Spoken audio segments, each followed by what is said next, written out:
Hello people! Today I'm going to be ranking the concerts I've been to using a tier list. For time's sake, I'll only be ranking 12 tours in this video, but I plan to do more parts to this series. These concerts are in no particular order. These rankings are based on my personal experience. Also, just to note, I am thankful for every concert I get to go to. If I complain about a show, don't take it as me being ungrateful. I'm a paying customer who's allowed to have expectations for the shows I drop money on. And also, some of these concerts were ranked lower just due to my own mistakes. With that being said, let's get into these concerts. The first one I'll be ranking is Kesha's Warrior Tour. I saw Kesha's Warrior Tour and it was my first concert ever. I was obsessed with Kesha as a child, as I'm sure most of us were, and I still love her, obviously. It was opened by Mike Posner. He sings Cooler Than Me, Took a Pill in Ibiza, stuff like that. And also Semi-Precious Weapons. If you didn't know, Semi-Precious Weapons was actually led by Justin Traynor, who wrote Good Luck Babe with Chappell Roan. Now, my memory of it is a little blurry. However, I remember having a fun time and I love Kesha. I don't even remember being disappointed at all, so let's start off with Warrior Tour in A tier. I wish I had pictures and videos, but I don't. If I do have them for any shows, I will put them in. Okay, now we will be going over all the Melanie Martinez tours I've been to, and I'm gonna just do them all together. So the first one we're gonna talk about is Crybaby. I just want to preface, I've had better experiences at Melanie's other shows, so don't think I'm a Melanie hater and just comment how bad I suck and how you hate me. But sadly, this tour kind of let me down. I was really into Melanie at the time, so I had really high expectations. I know it wasn't her fault that she got sick, but Melanie did leave the show a few songs early because of her sickness. However, the stage setup was cool and perfect for that era. I also love all the songs, and Melanie sounded great despite being sick.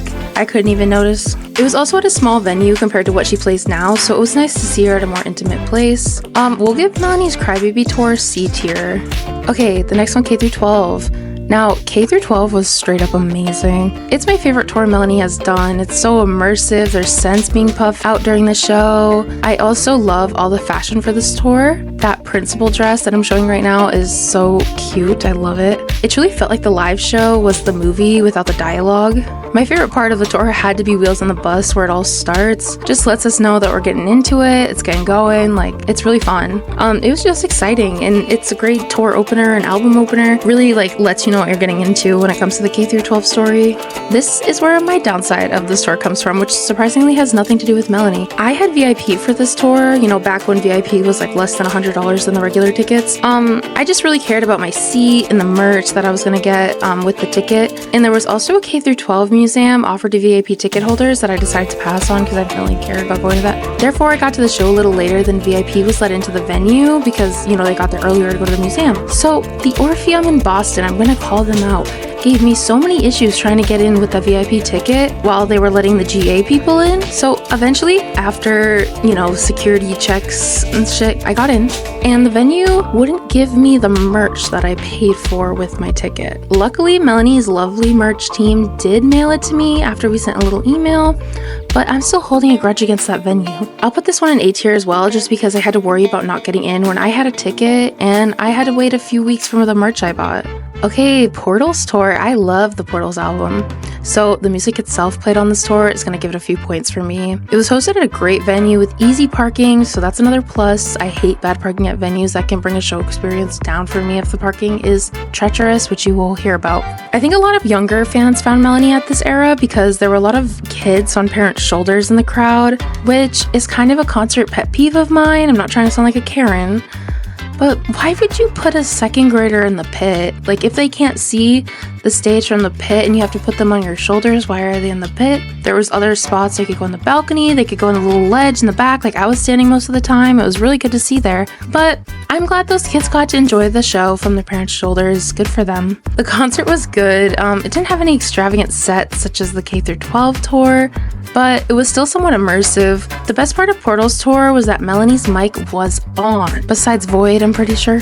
Her vocals sounded raw and amazing. The candy trading was also so fun. It brought the community together. I feel like in the pop world, it was like Taylor Swift that took off really fast, and then Melanie's fans started doing it. Now it's like every pop tour as well, because it was like, it's always been an EDM kind of thing, but you know, that was fun. Again, I love all the songs from this album, so, you know, hearing them live was like a dream come true. What's gonna bring this tour down a little bit though is I felt like it was too short. It was only about an hour. She just sings the Portals album. So the Portals Deluxe album is an hour and 3 minutes. So her tour is probably like, what, an hour 20? Also, I would have liked to see her face, but I mean, I can't be picky. That's the era. I knew what I was getting into when I bought the tickets, so I won't take too much off for that or any. I'm not going to take any off for that. I would still rank it the same. So yeah, it was a little short. So let's put Portals at B tier. Trilogy Tour, her most recent tour.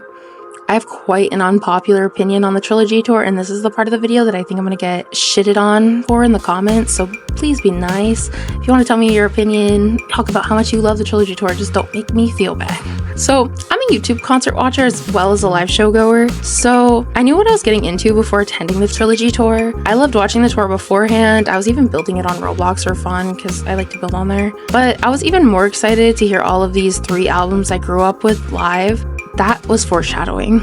Anyways, if I had to pick one favorite number from each era of this tour, I'd pick Pity Party for Crybaby. For K through 12, I'd say Wheels on the Bus Again. She just has beautiful vocals every night on that song. And for Portals, the pyro for Battle of the Larynx is so awesome, so I have to say that's my favorite. I had what I thought was a super cute outfit, inspired by Melanie's outfit during the online Can't Wait Till I'm Out of K through 12 concert. If I feel like it, I'll put a photo of it in. And if you're wondering, no, I did not wear the ears during the show and block people's views. I'm not that rude. I pre-bought parking, but when I got there, the garage was full and there was no staff around. They didn't save my reserved spot that I paid for prior to the show. I had to find a completely new garage, pay for parking again the day of Have You, so it was more expensive. Then, the only parking I could find only took cash, so I had to walk to the ATM. I got my cash and I paid for the parking and I was off to the show. Once I was on my way, I knew I probably missed a few songs from Crybaby, as my parking dilemma set me back about a half hour from the time the venue told me Melanie would start when I called them, which was 8:30 p.m. When I walked into TD Garden and made my way through the arena to my section, disaster struck. I start hearing Back from the Dead.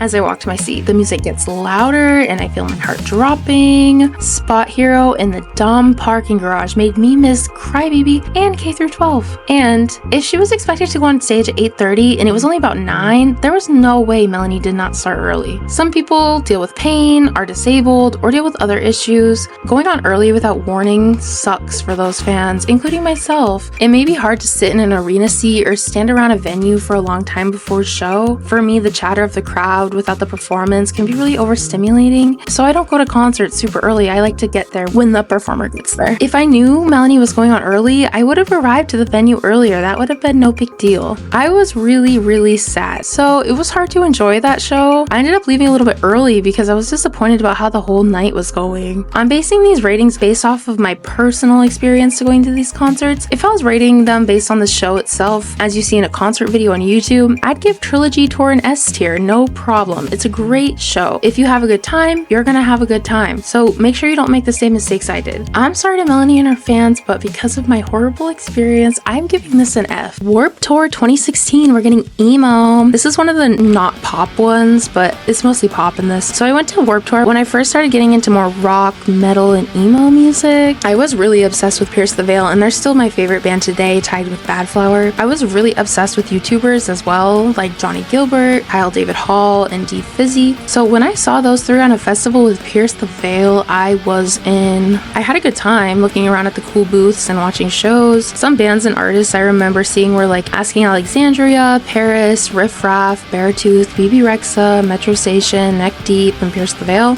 Black Veil Brides were also another headliner, but during Pierce the Veil's set, it started pouring, so we didn't stick around to see Black Veil Brides. I wasn't too into the meet and greet stuff. I did see the Metro Station man walking by. I wanted to meet the Warped YouTubers, but I didn't get my wristband early enough. I couldn't find the booth, and it was just whatever. I remember being disappointed at the time, but I think I got over it fast. And I also want to note that the crowd went fucking crazy for Riff Raff. That was the craziest crowd that I saw the whole day. I didn't know about him. I kind of heard that name before, but like before this, I didn't know, but they loved him. I didn't know what was going on, but they loved him. I definitely do prefer a concert to a festival. It was super hot and very crowded, but you know, I know that comes with festivals, so I'm not gonna like knock it too much for that. But yeah, I got to see a lot of awesome bands, look around, meet some fun people. It was fun. I'll give it high B tier. Yeah, I'll give it high B tier. Okay, next, let's rank the 2 Lady Gaga tours that I've been to. So the first one is Joanne tour. Gaga is definitely one of the best live vocalists out there. She's always good, so if you get the chance to see her, even if it's in the worst venue possible, I definitely suggest you go. This tour also had cool costumes and amazing choreography. I enjoyed it. I was a huge Gaga fan at the time and still am. I have no complaints about her performance. The one downside would be that my tour date was outdoors, so we had the stage that was like this. I'm putting a picture of it right here, instead of the stage like this with the cool lights and runway, which is kind of more fun to me. This show is at Fenway Park, which is not my favorite venue when it comes to concerts at all.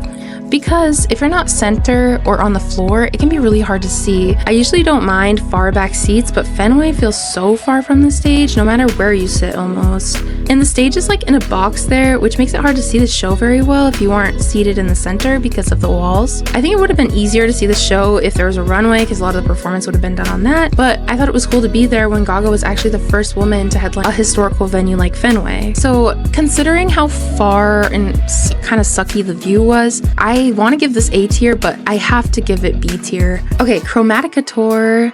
I corrected my mistake with the last concert I went to at Fenway with the Joanne tour, and I bought better seats. However, when we got up from our seats to go look at the merch, when we returned, there was some very obviously drunk girls in our seats, and I'm not judging. Have your fun, I support it. But when we told them they were our seats, they did not want to move, and they insisted they were their seats and didn't want to show their tickets. It was a whole thing. So we didn't want to get in a fight with them or bother these girls, so we just let them be and walked around the venue while Gaga played her show. That was fine. I got to see the show from different spots that we could stand. But one thing, this was the drunkest I've ever noticed a concert crowd. It was a lot of high energy, but still fun, but it was drunk. It was very drunk. The stage was also a box still because it's still at Fenway, but I was moving around, so it wasn't as noticeable this time. I was able to make it close to the floor for her piano set, and seeing her sing Edge of Glory live was crazy. I'll give this one a B tier as well because my seats got stolen and that was kind of sucky, but I mean, I don't mind, it's whatever. I'll give it a B tier, but I think I might have had more fun watching the actual concert movie on this one because it's just such an intricate show that you want to see everything. And obviously when you're walking around, you're not going to see everything, so you know. 21 Pilots Emotional Roadshow. I was pit and managed to get barricade for the show. It's the first time I've ever been barricade, I think. It was an awesome show. I enjoyed it so much. 21 Pilots are one of, if not the best live performers I've seen. They put on an awesome live show. I would have loved to see them again on the Clancy tour, but I unfortunately wasn't able to due to finances and just timing. Their album Vessel is one of my favorite albums ever, and I got to hear some of my favorite tracks from that album, such as Migraine, Guns for Hands, and my personal favorite from that album, Ode to Sleep. Well, it's kind of a tie between Ode to Sleep and Semi-Automatic, and I got to hear all those songs even though this tour was for their Blurry Face album cycle. Yeah, and the confetti, like I remember collecting confetti after and I had it laminated on my wall. It was really fun. So S tier, I really had fun. Ariana Grande, Sweetener, thank you next tour. So I want to first just give shout outs to Normani because Normani opened for Ariana and that was a great show. Normani, her voice sounded so good. She looked amazing in that outfit. She was sparkling. So I just want to mention her opening set for this one because I really like Normani as well. I think she's awesome. I'd see her on a solo show. When Ariana started singing Raindrops, when the show started, the room went silent. Her vocals were so crazy good. Ariana's my favorite pop girl, so I would have enjoyed the show if she sat there and read the phone book into the mic. I did think it was hard to find Ariana on the stage sometimes during the tour since there was no spotlight to separate her from the dancers. Also, it's kind of similar to Megan Thee Stallion. Ariana didn't sing the majority of the words in a lot of songs. It was kind of like a lot of and stuff and not singing like the verses and stuff, but that was okay. Like it was Ariana Grande. Also, TD Garden's sound could have been better for the show. My mom was having really bad ear pain during it, but overall it was good. I'm a big Sweetener girly, so it was fun to hear those songs in concert. Also, that moon that hangs from the ceiling is so cute, and the little interludes Ariana does, I'm a big fan, so I'm gonna put this in A tier. The next tour, second to last one I'm gonna rank, is Lil Nas X's Long Live Montero tour. I saw Lil Nas X on the Long Live Montero tour at the same venue I saw Melanie Martinez Portals tour. The crowd wasn't as full as I thought it'd be. It was easy for me to move around the venue and still be close. As soon as he got on stage, it was like that tweet that's like, Lil Nas X from from Twitter is real. I love all his songs. The whole show was so cool. I loved his performance outfits. His dancers were so fun and the sets were just beautiful. He really demanded the stage and encouraged a fun atmosphere, interacting with fans. He played his unreleased song Down South Hose and brought fans on stage to twerk, and that was great energy. It was an awesome tour, super good vibes, so S tier. Honestly, Lil Nas X tier, good job. Okay, the last tour I'm gonna rank is Isaac Dunbar's The Banshee Tour. I think Isaac Dunbar is the next big thing in pop. I really do. I believe that 100%. I saw Isaac on his Banish the Banshee tour. His discography front to back was great, so it wasn't hard for me to make my way out when I saw him perform in Boston. He played at a pretty small club with an intimate crowd, and he still performed like he was in a 50,000 capacity stadium. His vocals deliver. His energy delivers. I wish I had more videos from this tour. My favorite song during the tour is probably Gummy and Bleach. I remember the crowd going really hard for those, and it was super fun. I would see Isaac in Heartbeat again if he did another show in New England. I don't have any complaints for this concert. This goes into S tier for sure. So those were my reviews from my experiences at each of these tours. Make sure to subscribe to this channel for more music news, shorts, and longer videos about concerts, albums, and all things music in general. Thank you for watching, and stream, beep, beep, repeat for good luck. Bye. And kiss the bitch who stole it.